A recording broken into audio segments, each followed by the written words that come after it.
My name is Mahmood. I am a historian of South Asia and the Asian world here at Columbia. It is my great pleasure to welcome you all here today for the new books in the Arts and Sciences series celebrating slow poison, Idi Amin, Yoweri Museveni, and the making of Ugandan state by Mahmood Mamdani. I want to begin by acknowledging and thanking those who have made this event happen. We are co-sponsored by the Justice Forum, Department of Anthropology, Institute for Social and Economic Research and Policy, the Departments of Middle East, South Asian, African Study. And our host is, of course, the Society of Fellows and the Heyman Center for the Humanities. This event was put together, as my people say, in double time. So I'm utterly grateful to Eileen Galuli, the executive director of SOF Heyman. No, really, this was a very, very quick effort, and I'm really grateful. So Eileen, Lindsay Schramm, who's not here, but the associate director, Sylvia Gidnick, the program manager, Aaron Fay, associate director for communications, and Itzel Rosas, Sarah Brown, and Patrick Woodard. So my thanks to all of them. And I also want to acknowledge and thank Hisham Aidi, who had gave me some guidance on putting this panel together. So thank you all very, very much for making today happen. In much the same way of double time, I had to approach my panelists today with very short notice. And it is the end of the semester, and they are juggling multiple claims on their time. So I'm so very grateful to both to Roz and to Howard for being here. Really, thank you. Yes, please. It's like first week of December, and you can find yourself as a moment of celebration. Before I introduce our speakers, I want to take a few moments to situate this conversation. I worked with Professor Mamdani for the last 6 years on a research and resource building project, Decolonization, the Disciplines and University, with partners in Accra, Kampala, Kolkata, and briefly in Beirut. As part of that project, we've had many workshops and institutes where the place of the nation, quote unquote, amidst decolonization, disciplines, and university has come up. How do we balance and think about the relationship between knowledge production and the decolonized nation? What is the role of the university and those who work at the university in the making of the nation? As Professor Mamdani writes in Slow Poison, quote, "The university is not an island," unquote. So today is a celebration of Professor Mamdani's Slow Poison, and as I was reflecting on what I've learned from this work and certainly the immense body of his full work, I kept coming to two other books that had been very instructive this summer for me. The first was Professor Roz Morris's Unstable Ground, The Lives, Deaths, and Afterlives of Gold in South Africa. And the second was The Second Emancipation, Nkrumah, Pan-Africanism, and Global Blackness at High Tide. The nations and the disciplines are certainly different in these works, but they are also deep reframings of the decolonization period. Morris offers a way of thinking about commodity and humanity that has had profound impact on my own understanding. French offers a recontextualization that links the anti-colonial and civil rights struggle. The three books by three members of Columbia University, which is certainly not an island, even though it is on an island, made for a sobering lesson for me in the making of freedom and unfreedom, of revolutionary dreams and authoritarian regimes. So what I'm hoping is that today's conversation, though with our focus on Slow Poison, can attend to these potent veins that run through these two books. And again, I think it's quite remarkable that this is a conversation that is happening at Columbia by faculty at Columbia. And maybe someone can ask them about this turn. So with that, I want to introduce our speakers in the order of appearance. Professor Mahmood Mamdani is the Herbert Lehman Professor of Government in Anthropology, MISAS, Political Science. Two of those three departments don't know this. He's also professor and executive director of. I didn't say anything. I didn't say anything. I did not say anything at all. He's also professor and executive director of Makerere Institute of Social Research from 2010 to 2022 in Kampala. He was where he established an interdisciplinary doctoral program in social studies. He's also held professorships at the University of Dar es Salaam in Tanzania, 73 to 79, Makerere University in Uganda, 80 to 93, and the University of Cape Town, 96 to 99. He's the author of more than a dozen works, but I can highlight Citizen and Subject, Contemporary Africa and the Legacy of Late Colonialism, 96, Good Muslim, Bad Muslim, America, the Cold War and the Roots of Terror, 2004, Neither Settler Nor Native, The Making and Unmaking of Permanent Minorities, 2020, and now Slow Poison. Howard French is a professor of journalism at the Columbia Journalism School. He is also a career foreign correspondent and global affairs writer and author of 6 books, including Everything Under the Heavens, How the Past Helps Shape China's Push for Global Power, 2017. Born in Blackness, Africa, Africans, and the Making of the Modern World, 1471 to the Second World War, 2021. And most recently, The Second Emancipation, Nkrumah, Pan-Africanism, and Global Blackness at High Tide, which was one of Publisher Weekly's best books of 2025. Rosalind C. Morris is a professor in the Department of Anthropology at Columbia, a writer, cultural critic, and documentary filmmaker.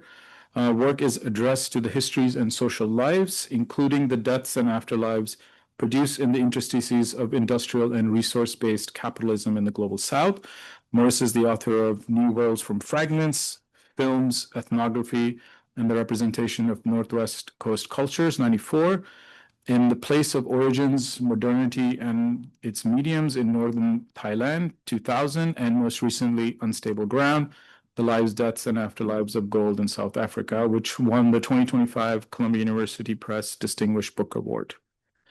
The run of the show is that we're going to open with Professor Mamdani's remarks. We're going to be followed by Professor French's comments, and then Professor Morris will coordinate a conversation with questions to our speakers. And we'll try to wrap up around 5:30 and move downstairs for wine, cheese, and signatures. So please join me in welcoming our distinguished panelists.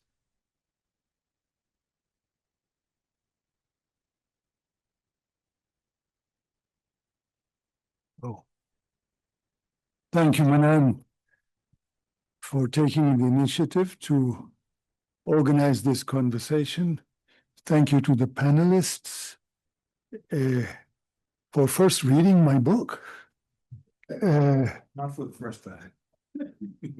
Not the first book, but and thanks to all of you for coming here on a cold, wintry afternoon. This is a book about political theory, about political history, and in part it is memoir. When I went to undergraduate school, I was taught that political theory is about the search for an ideal, the good life. And I was taught that the good life is regardless of time and place. It's the search for universal truth. And then from there, when I finished my university education, I went to the University of Dar es Salaam, where I learned a counter perspective. I learned that actually political theory is about time and place. It is about 2 questions. How did we get here? And how do we get out of here? And that was our preoccupation in the 6 years that I spent at the University of Dar es Salaam. This is also a book about decolonization. Most writings on decolonization are focused on theory. What is at the heart of decolonization? And different African thinkers have written about this. The economy, said Odinga, politics, said Nkrumah, epistemology, said Ngugi wa Thiong'o. And knowledge is a creative act, said Frantz Fanon. I focus here, the two persons I focus on do not claim to be major theorists. I focus on the practice of decolonization. I focus on post-independence leaders who aimed to change the colonial order as they found it and as they lived it. I focus on the relation between theory and practice. I focus on the messiness of life.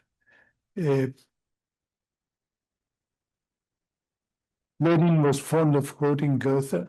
Theory is gray is theory, but green is the tree of life. It's not a book about intellectual history, but it's about thought embedded in the messiness of life. I also inserted myself as a character in this book, very reluctantly.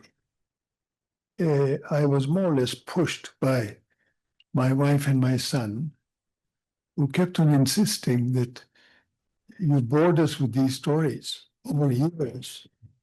Now, why don't you share them with those people who bother to read you?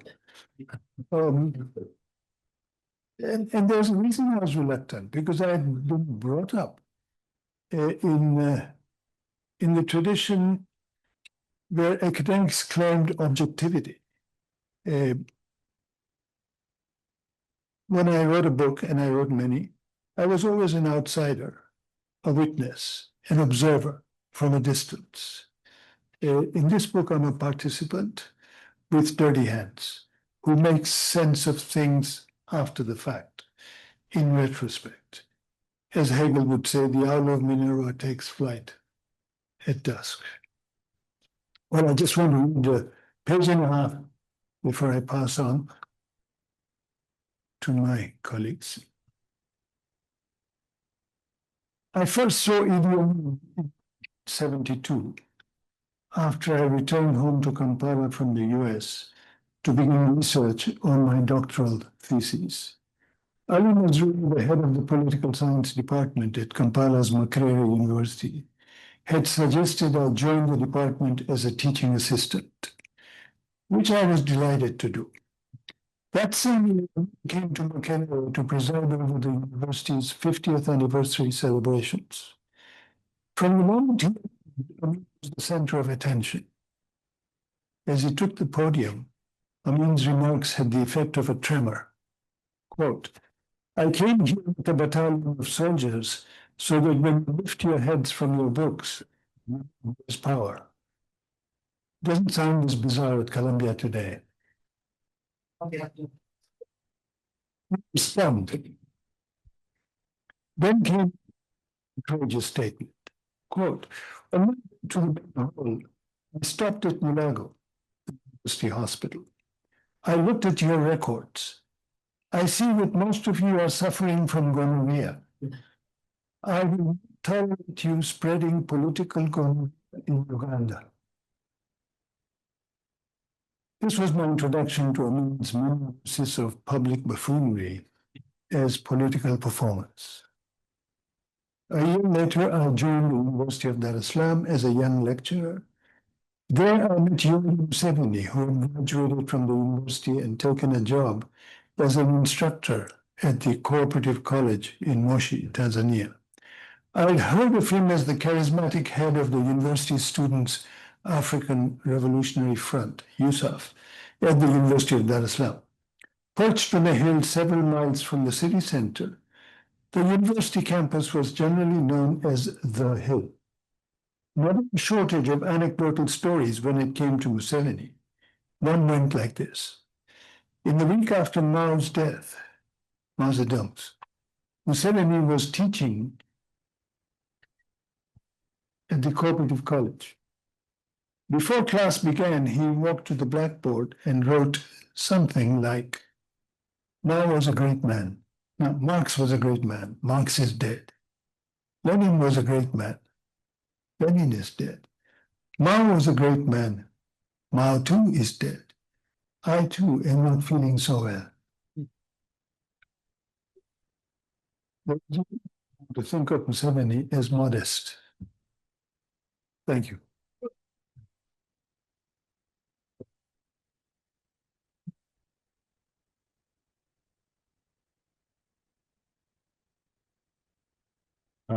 Thank you very much. I really did expect a bit more of a treatise from somebody who I've been reading in that sort of vein for so many years. And a bit of disclosure, I don't see Mahmood very often enough, I should say, but I count him as a friend. It's both an honor and a pleasure to share this event with him and to my other co-panelists. I think that this book provoked feelings in me, strong feelings. The first of them has to do with where we are sitting in a seat of academia. I came to academia from journalism. I still teach journalism. And I've also written a number of books, not quite as many, but they have tended more and more toward, if not academic history, at least frankly, into the terrain of history. And as I've made that undertaking that itinerary, not from forethought, but just as the course of the way things worked out in my life, I've often experienced a kind of disdain. Sometimes it's more or less hidden, but very often present from certainly from academic historians, but from people in other scholarly pursuits also, who often project the feeling that a journalist surely can't really know very much about the world. That you journalists sort of are just pretending that you're making much too much out of anecdote, and you understand nothing of theory. And if it's a historian who's projecting here, it's you don't know anything about history either. I want to confess that is far too often true, but it's not altogether true or not always true. Anyway, the first remarkable thing for me in reading this book is that Mahmood, who I have read with, I have ruminated over his theoretical contributions for a very long time, has now tipped into anecdote. The very thing that we journalists have been told isn't altogether worthwhile. This is not an indictment. It's just an observation. I enjoyed the anecdotes, and that's going to lead me to the second. And I appreciate the family's encouragement for him to share the stories, because they're very rich stories. But there's another personal reason for this, for my appreciation and the strength of response that I felt in reading the work. And that is Mahmood's writing in the beginnings of the book, where he's primarily talking about Idi Amin, about the period of time in which I discovered Africa personally. I entered my experience of the African continent began on the far side of Africa, meaning West Africa. And I only belatedly came to gain some experience in an understanding of East Africa. I got around to that, but something remarkable was happening in this period. There was a West African rough equivalent of Idi Amin, a guy who named himself the Emperor of the Central African Republic, and about whom all sorts of extraordinary tales of excess and barbarity and buffoonery were told as a way, among other things, as a way of justifying geopolitical actions by outside powers, ultimately resulting in his overthrow. And so this is kind of one of the strains of action that's taking place in Mahmood's account, if I may characterize it this way. I don't know if he'll agree with me or not, but we're being told, there's a tension between the character, the very colorful, if I may, character of Idi Amin that might lead people to take him too lightly on the one hand, but which on the other hand is also ultimately used to vehiculate maneuvers against him, which ultimately result in his overthrow. I wrote a piece which unfortunately hasn't appeared by the date of this event, which pulls these two things together. I got to know Bokassa, the emperor of Central African Republic. I didn't ever meet Idi Amin or wasn't exposed to him directly. But there is my experience of Bokassa and of Central African Republic and what I've subsequently learned about events in that country during his time and after his time have prepared me to believe that much of what has been said about him isn't altogether accurate, that there wasn't a great deal of care invested in the facts, and that the worst of the stories were too good to verify, which is a trope in journalism. That if an anecdote is really, really juicy, the bad journalist doesn't bother with checking the facts. You just run with the anecdote, right? And so one of the threads in your book, again, if I may, you don't have to agree with me, obviously, is that Idi Amin wasn't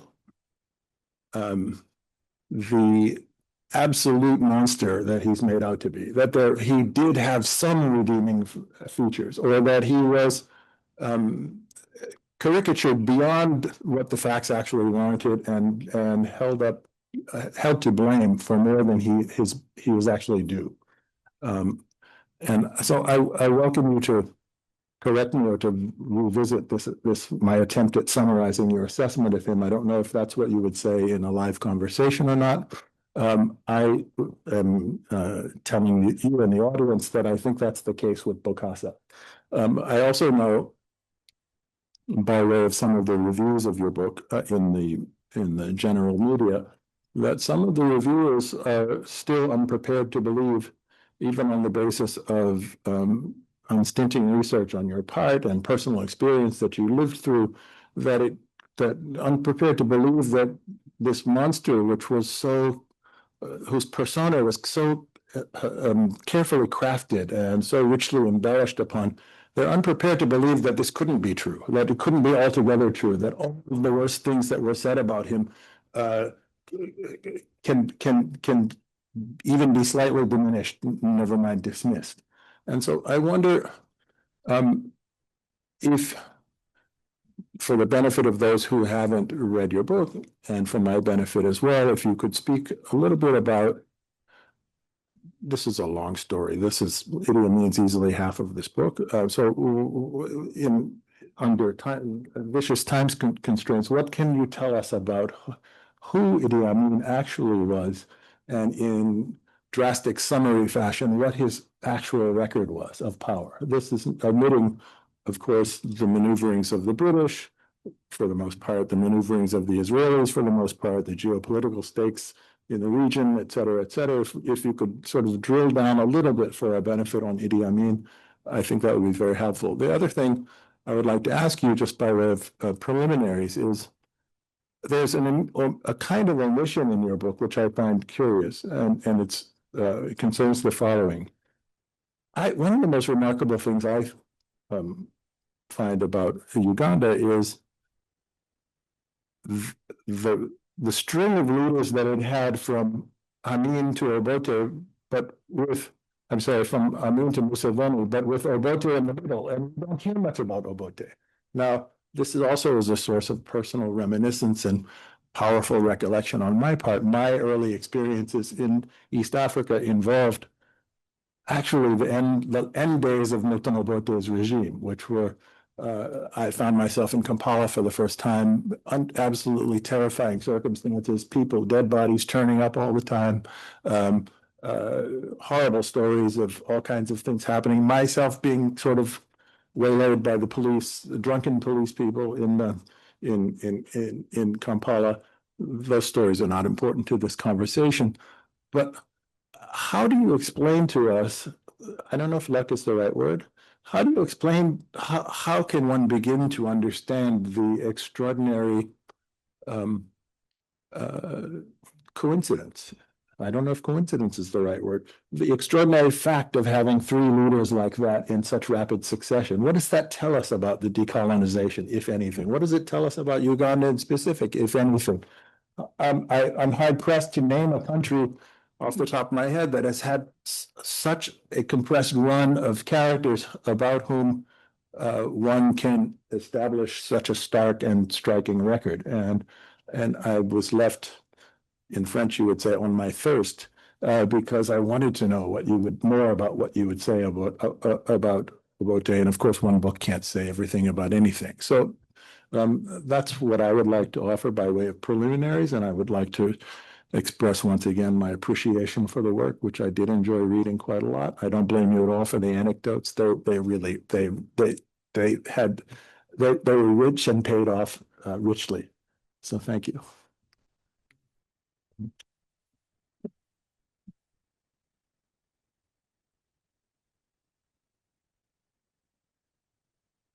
So I'm going to have a slightly different approach to this book. But when the man called me last week and said, there's an opportunity for you to respond to Mahmood's new book, I said yes pretty immediately. And I said yes because every book that I've read of Mahmood has challenged me. And this is an extremely challenging book. It's a provocative book. It's a counterintuitive book. Its granular history is incredibly rich. It requires attention, and it requires a kind of brave engagement with the presuppositions with which I think most readers located in an American university context would come to this history. And I learned an enormous amount, and I learned against my expectations in the reading of this book, which I found extremely interesting. I have three questions that I would really like us to pose, but before I do that, I just want to maybe trace out a few of the dimensions of the argument that might be helpful to people who are less familiar with this very significant corpus of works. And one sensation that I had in reading this book was that it was both a culmination and extension of many of the arguments you have developed over the last 20 or 30 years about the nature of colonial governance, the specific form of governance that defined British indirect rule, the stakes in the difference between ethnicization and tribalization as a mode of governance, with the latter identifying, that is, say, tribalization being the specific tactic deployed by British colonial indirect rule with its territorialization of ethnicity and its cultivation of ostensibly traditional forms of custom law, variously coded, but ostensibly traditional, but fabricated, artificially invested, fetishized. And really the sort of politicization process is a depoliticization process, as I understand the argument. And it first appeared for me in Citizen and Subject. And that opens this book, which then is going to do different things with it.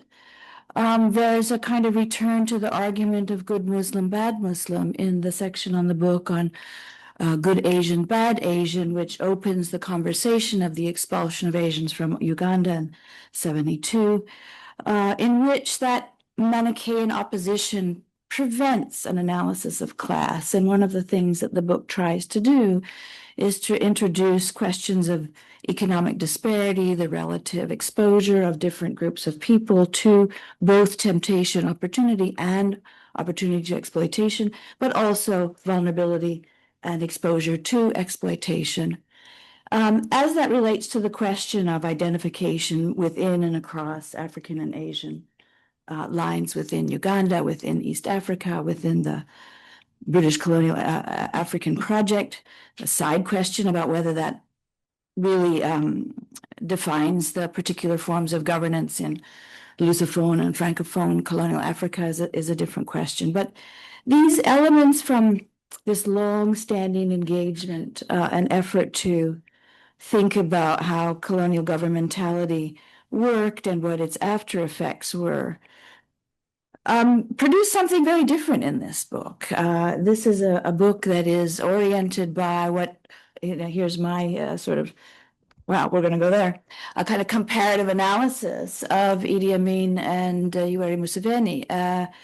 And at the end of the book, it's a very interesting kind of comparativism. I worried initially that it was going to be a kind of comparative monstrosities. And, what can one get out of saying this person is more evil than this person? I worried that. And I was relieved to get to the end and to realize that wasn't what was happening.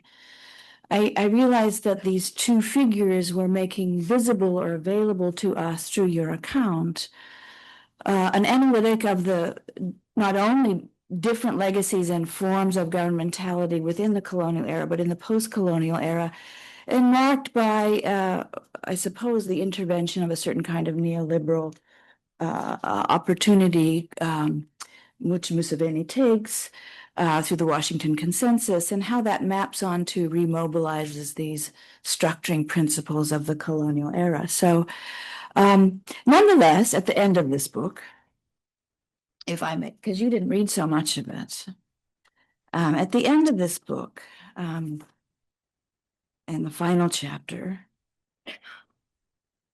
after a lot of this comparison has been made, you say, if comparisons can be made, and then you give them to us in this very intense manner, differentiating the forms in which both of these figures mobilize the army as an instrument of power, differentiating their understanding of the function of race as opposed to ethnicity, with your general argument being that, if I'm correct, that, Museveni is the best British administrator ever.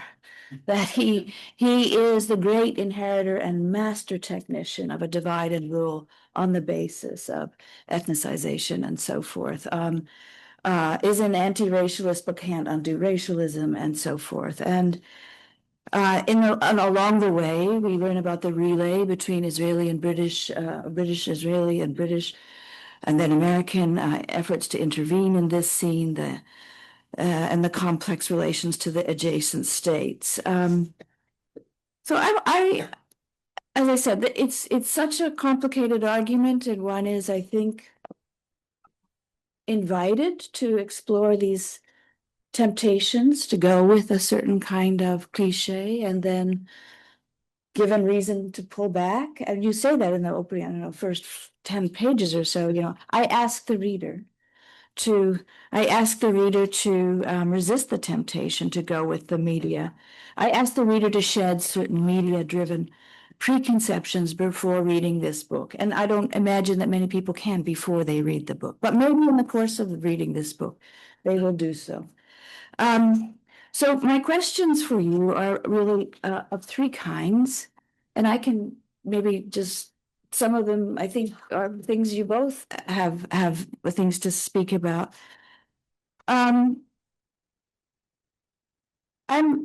I've given you one narrative about why these two figures function for what I understand to be the comparative project in the book.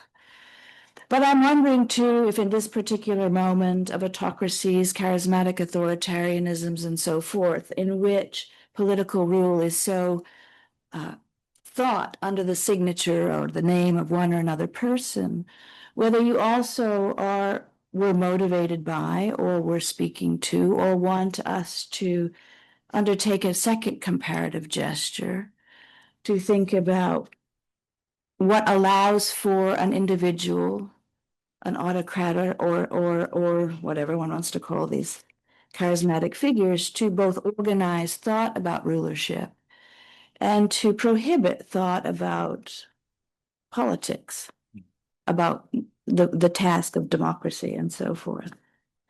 That would be my first question, and I think you've both written books, big books, Amin, Museveni, and Nkrumah, you've both written these big books in which big men orient something there.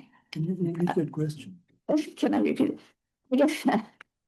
I'd like to understand if your use of these figures to enable a kind of comparative history about the different forms of governmentality, if that is also speaking to us about this time when autocrats and charismatic authoritarians provide a signature or figure or an image behind which a certain, I suppose, a blockage of a certain kind of political analysis takes place. You know, one becomes obsessed with individuals.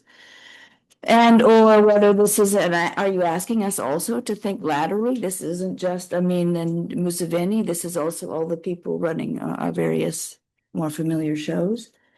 That would be the first question. And I think related to that, is it, do you want me to stop there? Do you want to take that up? And I guess related to that, there's a very important thread that runs through here about the status of the intellectual in these conversations. So if we start with your encounter as a student with, or as a young scholar, with the works of Ali Mazrui on one hand and Walter Rodney on the other.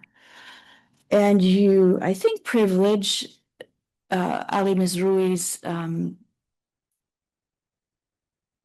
giving of, enunciation of a task for the subjects of any given nation to think through their obligations, their complicities, their responsibility for epistemic transformation, for thinking. I think the phrase you use is thinking the nation from within, as opposed to Walter Rodney's analysis of external pressures and or kind of macro analysis of systems. And at the very end of the book, you come back to this question of what does an intellectual do? Now, this felt very much addressed to us here now in this room, but also everyone who's likely to read this. In closing this book, we ask, what lessons can we draw for intellectuals and academics on the margins of corridors of powers? What does it mean to be in conversation with those who are or will be in power, and at the same time keep a safe distance from power? Back to your own phrase, which you used earlier in the book too. Can one engage power without being corrupted by it? How can we learn to live with dirty hands? So this seems a conversation that we probably all want to have. I'd love to hear more about it because it's a delicately threaded problematic through the book. I mean, these conversations are part of your biographical or autobiographical. You called it a memoir. I would say it was a kind of self-implotment in a history of the world. And maybe the last question I would have would be about what appears very strongly in the account of the Museveni period. The work of the IMF and the World Bank, the neoliberal turn, the endless seduction, the offer of riches to some. You describe it in the idiom of corruption and all sorts of things. I mean, this is not just a book about Africa. I mean, it's a book about the world, thought from Africa. And I think that gesture is very important. I'm very sympathetic to that. I would hope that I engage that project as well. But I'd love to hear more about that, given where we are and given, I don't know, maybe the kind of ambivalent opportunities and burdens of the Trump administration's withdrawal from Africa in some ways and excessive presence in others. But those are my three questions. The figure of the autocrat as an entry point for thinking comparative history, the question of the intellectual, how you want to engage that, and then how we think about the US in this global history, told from the place of Africa, which is not just in Africa or of Africa, whatever that term means. So I will stop there. I hope I didn't speak too long.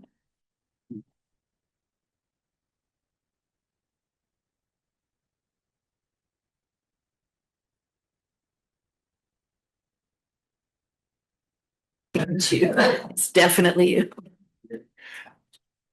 I was thinking of the questions, but I have to provide answers.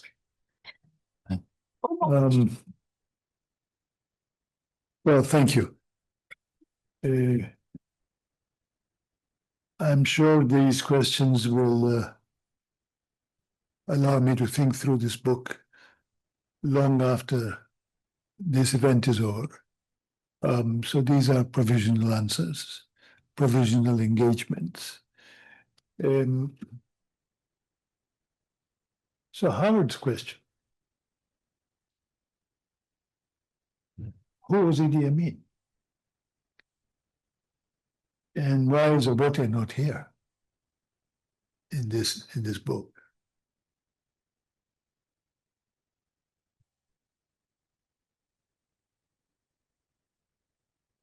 Let me begin with why is Obote not here? Is this book, what is this book about? Okay. What is the title? Slow Poison. What is it talking about? To put it briefly, colonized peoples experienced imperial power, colonial power, at the political level is a fragmentation of the polity, is extreme politicization of cultural identities.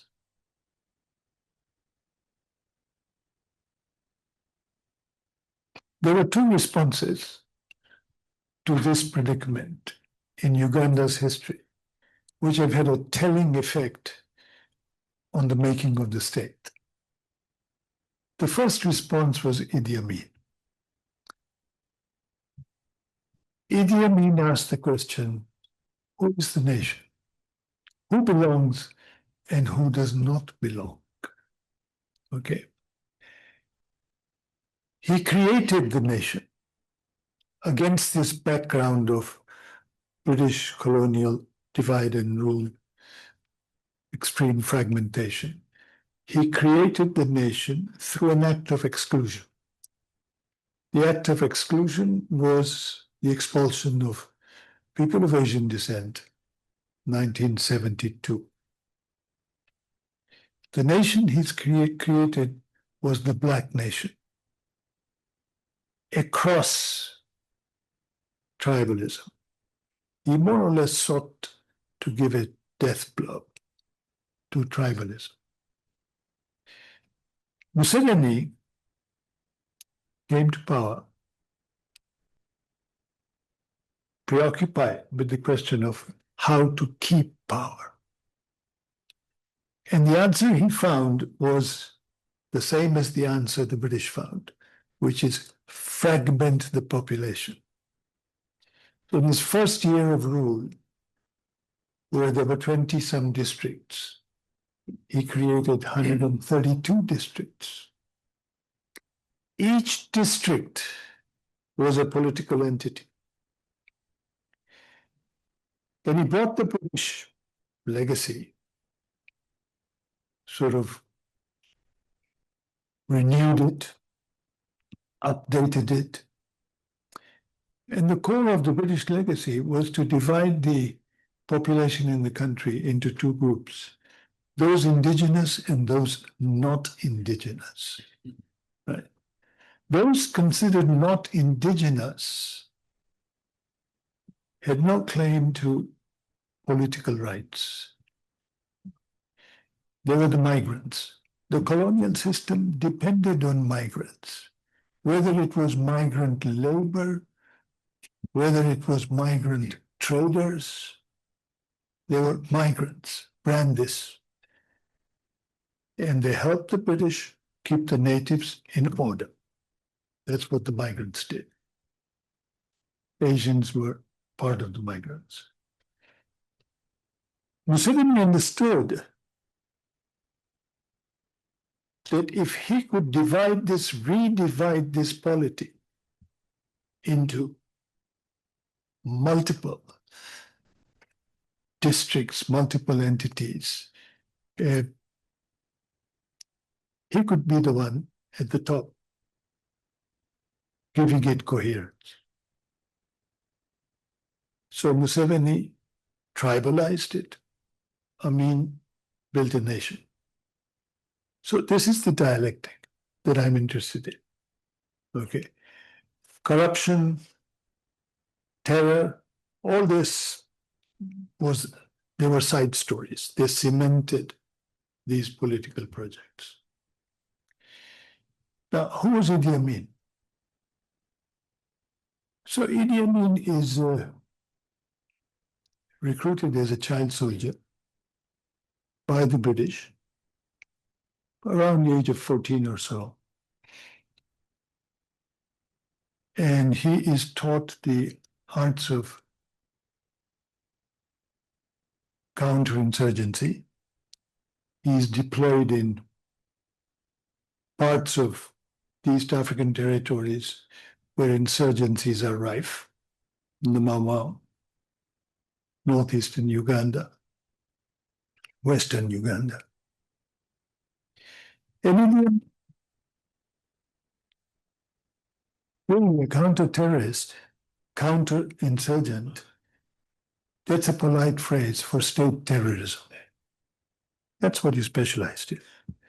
He would show off to African heads of states, for example, at a meeting in Morocco, that how he could strangle the Mau Mau guerrilla with a handkerchief. These were his skills. These were the skills he learned. But besides this, Idi Amin also had an inheritance from his mother, which was a passion for Africa, for Africans. His mother belonged to a religious sect which was organized around this principle. She passed it on to the son. When Amin is first made a sergeant, he walks into the bar. It's a bar for white officers only, and the barman informs him that this is only for white officers. He pulls the barman by his collar, gives him a blow, knocks him out. Next day, the British deracialized the bar. They can read the writing on the wall. Amin was a light heavyweight boxing champion in Uganda, and at one point he addressed boxers, and he told them, just remember one thing. When you fight a white man in the ring, you do not think that white judges will ever give you a victory on points. You have to knock him out. There's no other way of doing it. This is just kind of how he understood the world. Idi Amin's worst period in terms of killings were the first year after the coup, 1971. That's the year when the British and the Israelis were his advisors. The British advised him, when Obote returns, you kill him. The Israelis said, not enough. You have to kill the entire cadre, the cohort with Obote. If you don't kill them, the reckoning will be around the corner. And that's what Amin did during the first year. In every barracks, he killed hundreds of everybody he could identify as a pro-Obote soldier. This is the period of mass murder, okay? But it's a period with Western advice and Western complicity. Then he goes to Israel and he goes to London with a set of requests. He wants military assistance. He feels humiliated. He returns, it's a long story, I'm not going to tell it here. He returns looking for an alternative. He meets Sadat. Sadat advises him to go and meet Gaddafi. And Gaddafi tells him, look, if you rethink your regional policy, instead of producing mercenaries in Uganda for Southern Sudan, you turn around and get the Southern Sudanese to talk to Nimeri, and we get the Israelis out. That's what Amin does. And the next year, he expels the Israelis, the Asians, who he sees, the Asian commercial class, he sees as basically the spearhead of the British. The Israelis, the Asians, and the British, all three in 1 year. The Israelis tried their hardest, both the British and the Israelis, to overthrow Amin over the next 6 years. They failed. They failed because Amin is extremely popular throughout most of the country. That's something that I learned as I did research for this book. And it worked for one reason. Amin got involved with this war with Tanzania, and in the course of the war, his army split. He didn't lose popular support, but his army split between those he brought from South Sudan and his original supporters from West Nile. So it was overthrown. Let me come to Rose's question. So the comparative perspective, it's possible that my ambitions were much larger than the cloth from which I could cut the book. And if so, that was a fate that the two protagonists here also share, and I'll read a section.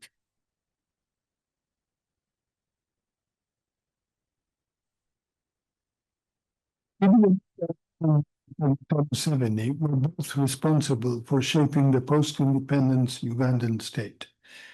Both were forced to craft futures from cloth not of their own making. Theirs is a story that addresses several predicaments. The first is the meaning of independence. Both Amin and Museveni believed they were continuing the struggle for independence, but their understanding of independence changed as they tasted its fruits. For Amin, the challenge of independence was to make Black rule meaningful by nurturing Black millionaires in the place of wealthy Asians. Museveni used a different language to convey the same meaning. This is also a story of leaders who realized at precisely their moment of triumph that they lacked the resources to translate their vision into reality. The German philosopher Friedrich Engels, Marx's close collaborator, had once remarked on this type of bittersweet fate. Faced with a choice between continuing the struggle or abandoning their vision, Amin and Museveni made opposing choices. Amin fighting to the finish and Museveni yielding, first accommodating and then capitulating to circumstances. It took Amin less than a year to realize that he lacked the means to exercise independence. Most African states gave Amin more than 6 months to survive, and Museveni faced more of a financial than a military impasse in 1986. The national treasury had hardly any money, and he lacked the requisite human resources to manage the state. Neither Museveni were members of the nation state. Like the Asians Amin targeted and Museveni found useful, both were marginal men. Both Amin and Museveni promised decolonization. Whereas Amin failed in his endeavor, he could not be accused of failing to try. Museveni dropped the project as a romantic dream of a youth long spent. Amin and Museveni came to power in the teeth of growing opposition and the constraints of a narrow social base. They responded with extreme state violence and widespread institutionalized corruption. Amin may rightly be considered the father of the Ugandan nation. It goes on.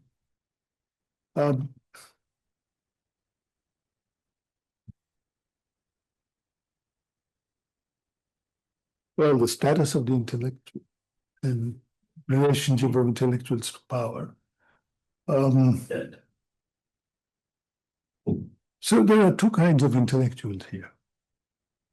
Here or there? In this book. In this book. I mean, increasingly, the difference between here and there is hard to tell. I'd like to come back to that. So there are two kinds of intellectual. There is Rodney and Mazui.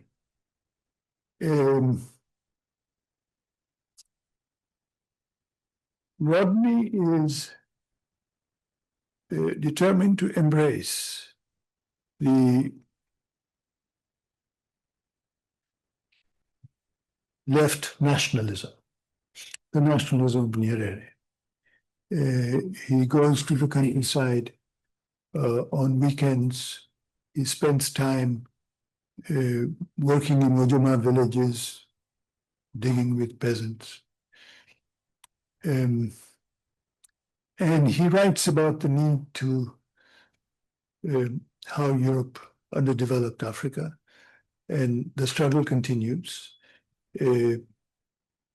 after independence. And the duty of the African intellectual is to join the regimes who understand that the struggle continues. And that's Nyerere.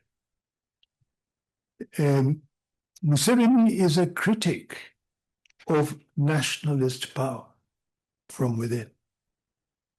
And he's a critic of Nyerere without saying it outright.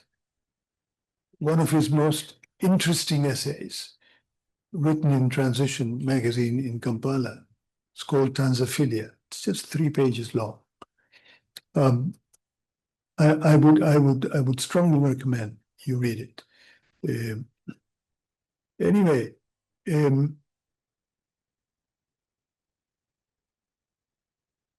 Mazui writes prolifically in Transition. One of his essays is titled Nkrumah, the Leninist Tsar. And it sums up the argument of the essay. His is a critique of nationalism, its Achilles heel, which is the inability to embrace democracy and the inability to live with democracy. So I put these figures to speak to one another. Then there's a third figure, which is Rajat Nyogi. Rajat Nyogi is born of Bengali parents, born in Kampala.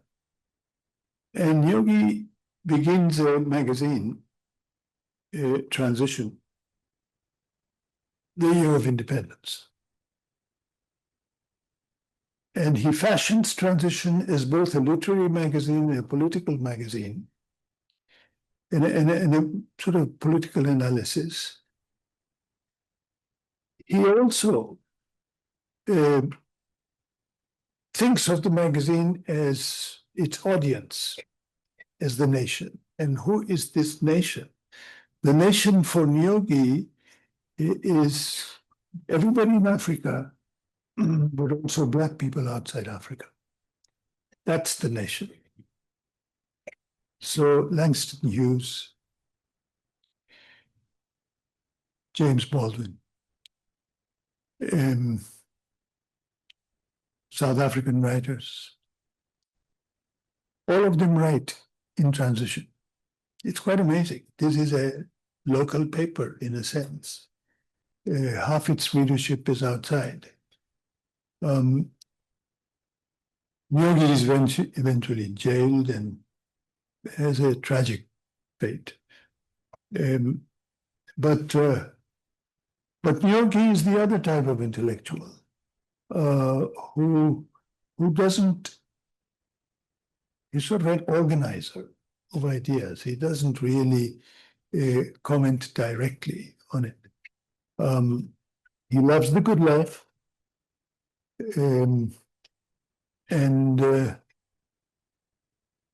but he's dedicated to this intellectual pursuit. I comment on my own experiences and basically on this realization that there was no single answer to the question of the relationship between the intellectual and power, that I had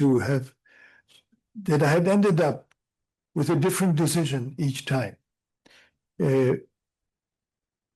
Whenever I felt that I could not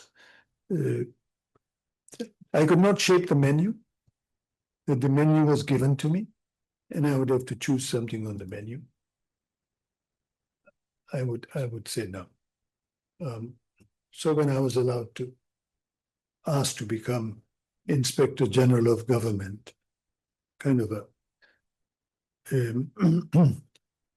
somebody supposed to in charge of anti-corruption. But when I was asked to chair the Commission of Inquiry into Local Government, and I could actually recommend meaningful reforms without any interference, it was for the government to accept or reject it. I took on the task for 2 years. And those were the choices that I made. Neoliberalism and Museveni. My last experience of neoliberalism was at Columbia. I realized that Bollinger was the great neoliberal, that he had come here. Basically, his project was to balloon the administration in relationship to the academic community, and in this administration to give power or leverage to those who were in charge of finances, those who decided that the job of the university, the mission of the university was to balance the books and come out with maximum profit, benefit. And I now think it's part speculation, but I think that his must have been a critical role in the choice of Minouche Shafik, because Minouche she was not really an academic. She is a corporate person, a neoliberal coming out of the World Bank, Bank of England, etc. And she came here to finish this neoliberal project. But the day after, she found herself faced with an encampment. She was completely unprepared for it. She had no clue what to do with it. She was a prisoner of those around her. Eventually, I think she took the honorable route, which was to resign, to admit that she had no answer to this thing. I'm not sure the same can be said of those who followed her. But so this thing, in its journey from African economies, structural adjustment programs of the 1980s and beyond, to Colombia, it's a very interesting journey. It's probably for you to write it. He'll provide you the anecdote. Both of you about whether the anecdotes overwhelm the analysis. Nothing but anecdote. I do nothing but anecdote. She's an ethnologist. That's I learned that ethnography is a respectable name for gathering anecdotes. I just have to say that you described the first 17 years of your life as the basis of your ethnography. So your ethnography and your memoir are quite. Yes, no, I learned ethnography in the Department of Anthropology. Funny how that I was not an anthropologist. When I said to them, hey, I've never taken a course in anthropology. Why would you offer me this position? And they said, no, we think what you're doing is anthropology. I said, well, that's interesting. Because anthropology had been banned in the universities, Yes. in African universities, most African universities. So I'm not accusing you of anything. it was in the, Can I follow up on a couple of things of course. very quickly?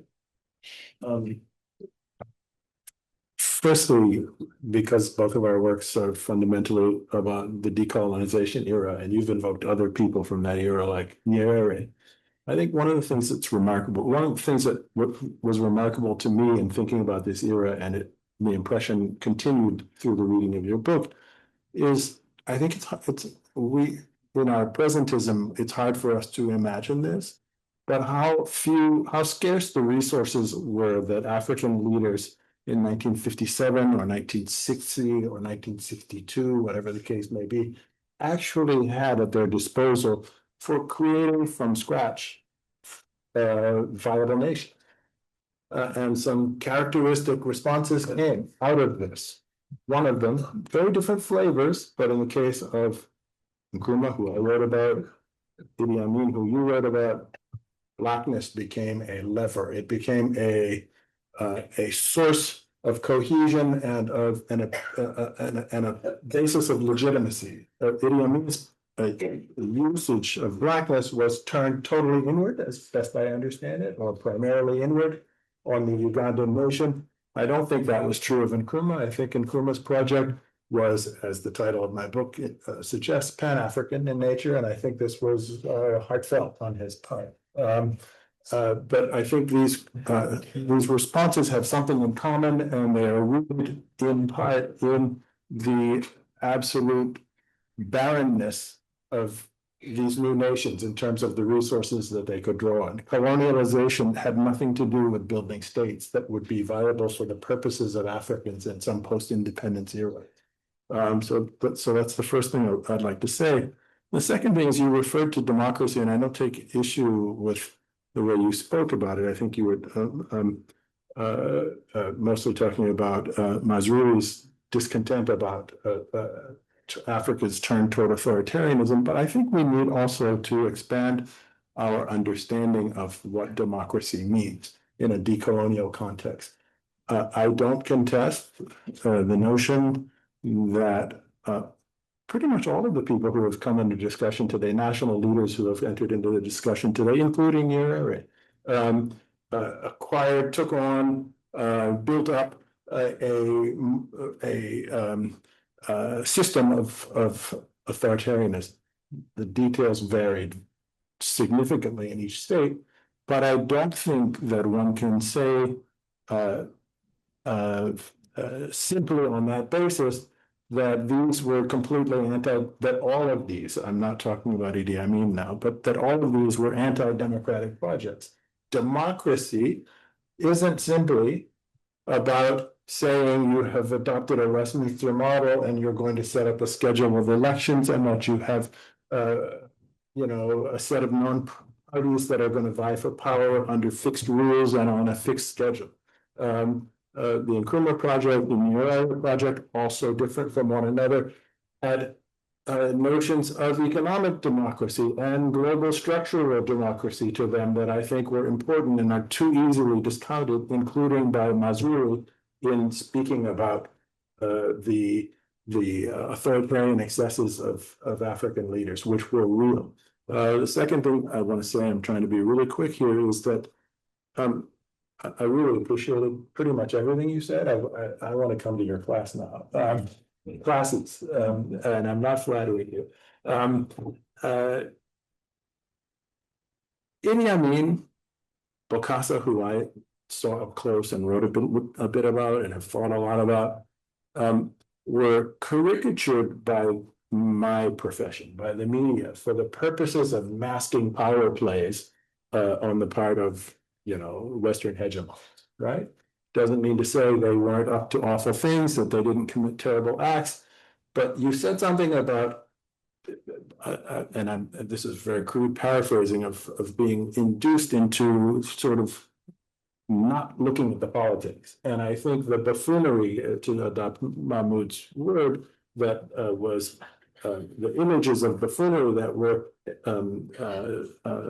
very carefully constructed and built up around these two leaders and around others, including sort of in late stages with his rule.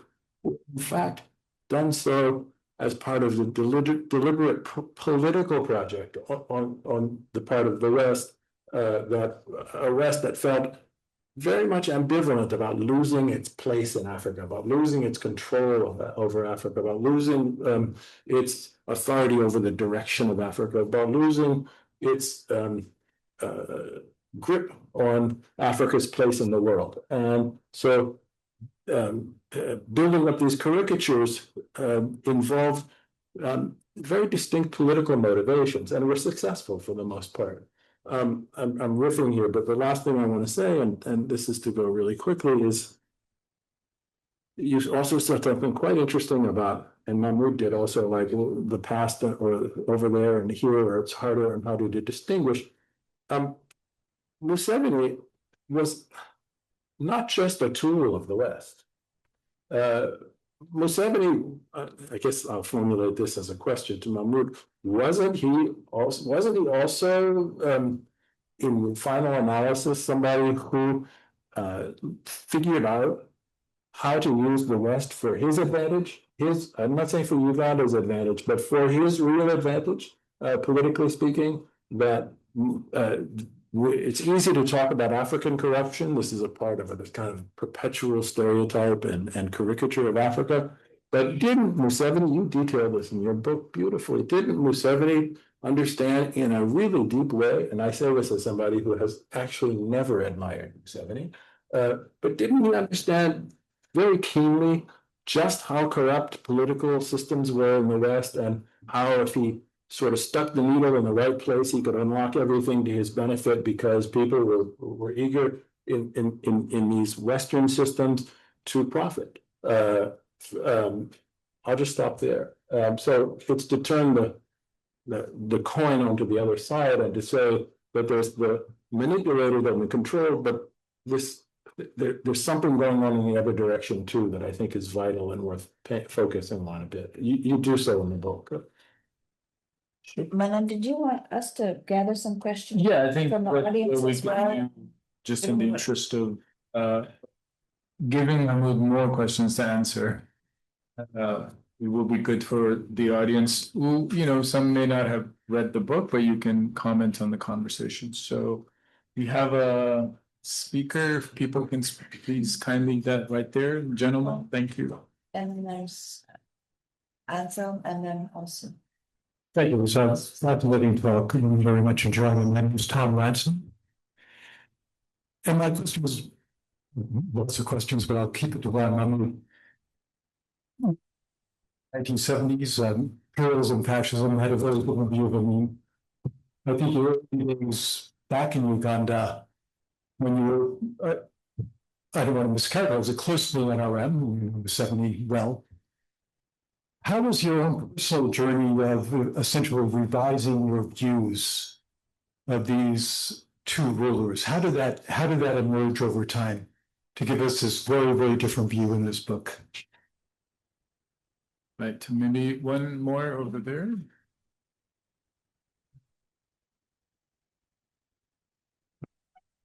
Thank you. Sorry.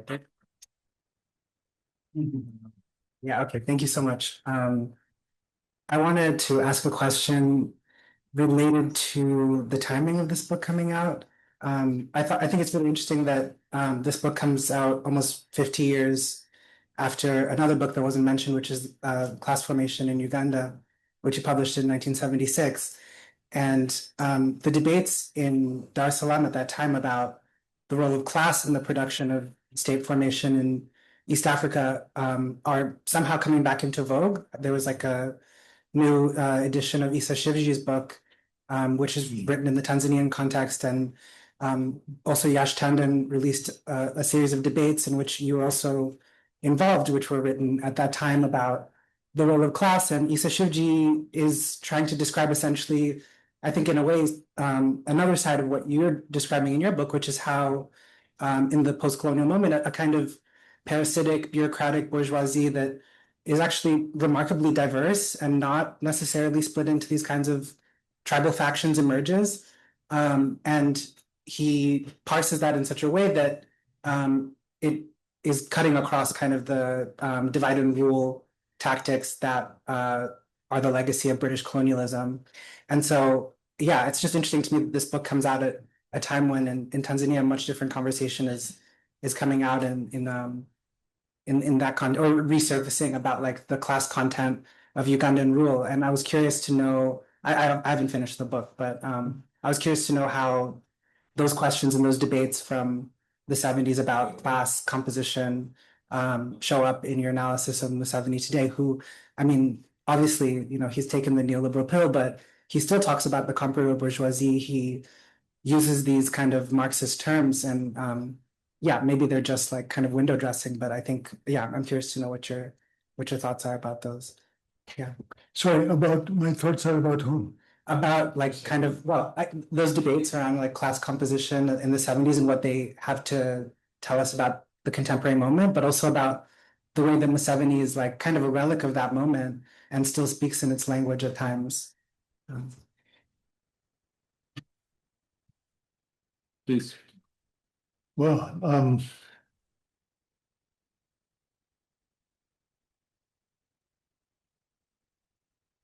let me begin with the last question. Okay. So Shichi's book, Class Struggles in Tanzania, and before that, Silent Class Struggle, was a very important book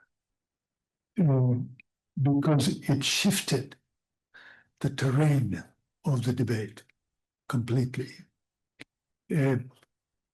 From a focus on market relationships, which is what most of Marxist analysis was. It was a discussion of the expansion of the market, the relationship of political power to the expansion of the market, its outcome, different classes, and the battle in terms of who would shape the independent state. Shivji was saying that the state is not just a mirror of society. The relationship between the state and society is far more dynamic than Tanzanian scholars have allowed it to be. That the state can actually be the locus of the formation of new classes. And it is this new class that he was interested in. So in that sense, I think historically, it's probably the most important book Shivji wrote. The debates, I've never written about the debates, and I'm not yet ready to talk about the debates, but I can speak in this setting that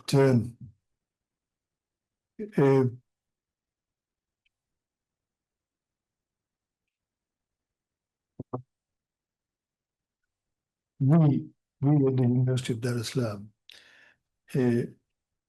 had no connection with any popular movements, any mass movements, and we were preoccupied with theory.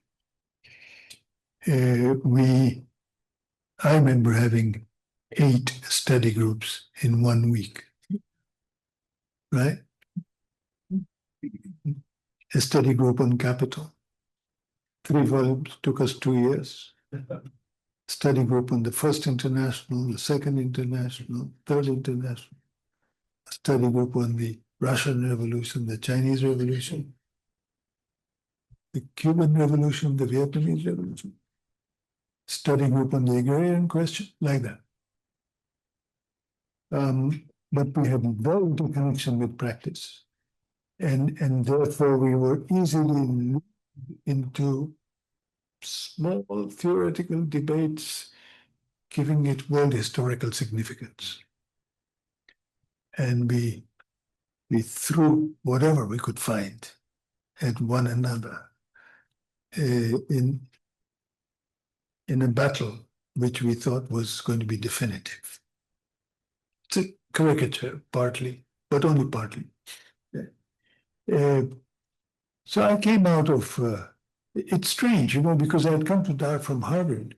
And at Harvard, I learned the skills of political organizing because of the period of the anti-war movement. It was the period we took over a hall of residents. Don't say it loudly. It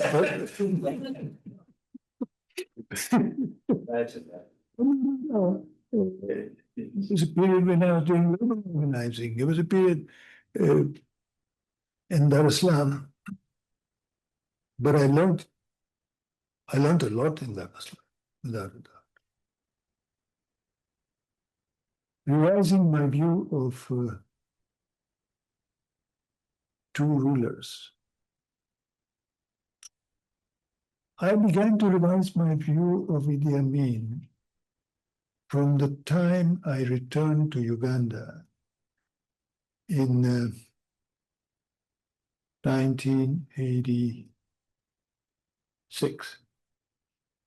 I came to the university and I would ask people, what do you think of the, expulsion? Nobody told me they were opposed to the expulsion. They said it was bad how it was done. That's all I said. And then when I would go to London and wherever there were the Ugandan nations who had been expelled, and I would talk to them and I would ask them, what do you think of the expulsion? And they would say, great. They loved it. They lost home, but they made a future. So there was no future for us there. That was our home, but we were locked in it. No future. I began to, it forced me to think through this thing. And then, of course, the second step was, because I would go to schools, rural schools, urban schools. We had set up societies. I won't go into that, but it's there in the book. 50 different chapters in 50 schools. And I began to realize that Amin was a hero. I couldn't figure out why was Amin a hero. So it just raised a whole series of questions. With Museveni, it was much more, it was really, I thought Museveni had put into practice a remarkable political project. Democracy based on local councils, not political parties or anything, but local councils, which many African leaders did, whether it was Burkina Faso, whether it was in Libya, whether it was in, give or take, it's pluses and minuses.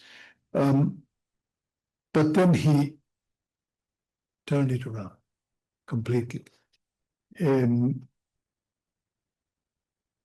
So I don't think of Museveni as a tool, not in the least. Museveni figured out how he could survive. My critique of Museveni is that he put survival above everything else, survival of his regime, about any other value. He had given up everything. This is what I realized gradually. Survival was the supreme value. And he understood that being a tool was part of that survival strategy. And he was not a tool in the sense that he was available to do anything, but he figured out what he could do as a tool which would be valuable to the master. He figured it out. They hadn't figured it out. He figured out that he would go to Somalia. He figured out he would go to South Sudan. I remember when Ugandan troops were sent to South Sudan, the American ambassador called me in Kampala. I was heading the institute, And she asked me, can you come to the embassy and talk? I said, I can't come to the embassy. You can come here. This is open space. So she came with her people. We talked. And she asked me if there would be demonstrations, people opposing. And anyway, they had no idea what would be the consequences of this. So he was not inert. He was not foolish. It wasn't an empty box into which the master could just put in different ideas and plans. Amin's buffoonery, I don't think it was just an invention from the outside. Amin used buffoonery as a political resource. A journalist would ask him, they say you ate him. And Amin would answer, I ate him before he could eat me. Now, how do you understand that? They would ask him about freedom of speech. And Amin would say, we have freedom of speech. What we can't guarantee is freedom after speech. So,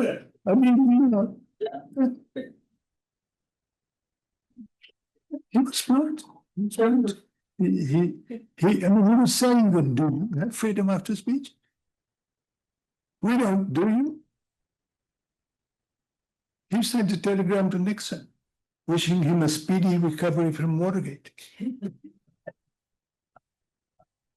It's just constantly. There are many other examples in the book. Right. So maybe we should collectively go downstairs, buy the many examples in the book, and get our authors to sign it. And there's some cheese and wine. But before we do that, please join me in thanking our amazing panelists.